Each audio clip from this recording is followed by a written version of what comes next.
Ակնհայտ է, որ եթե Նիկոլը հաջողի իր այս ոնց ասեմ, դա բառ չեմ գտնում ասեմ, որը որ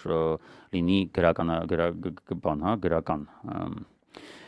աղետալի այս գործունեության մեջ եթե ինքը հաջողի, մենք վստահաբար չենք ունենալու պետություն, մենք որպես անհատներ չենք ունենալու ազատություն, առհասարակ կարող է հնարավորություն չունենանք այդ վերջին երկրի համար վերջին տարիները նույնիսկ անցկացնել այս երկրում։ Դա համար ընկնել ինչ որ բաների հետևից այլևս երևի իմաստ չունի եւ պարզ պետքա խոսենք, հասկանանք ինչա կատարվում, հա։ Եթե այս լրատվականը անում է sense նիկոլականություններ,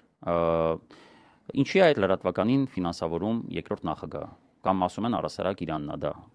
կամ մասամբ է Իրանը, ինչի է դա տեղի ունենում։ Եթե դա մասամբ է Իրանը, իսկ այս մյուս մասը տալիս է Նիկոլը կամ Ավինյանը, ինչի է այդ համաֆինանսավորումը տեղի ունենում, ինչի է երկրորդ նախագահը համաձայնում, որպեսզի ինչ որ հարթակ համ Իրան գովազդի, համ էլ Ալիևին բանին, հա, նո Ալիևին գլոբալ առումով, հա։ Հա, Ալիևին, բաղում։ Ալիևի շահերն է հիմա դա։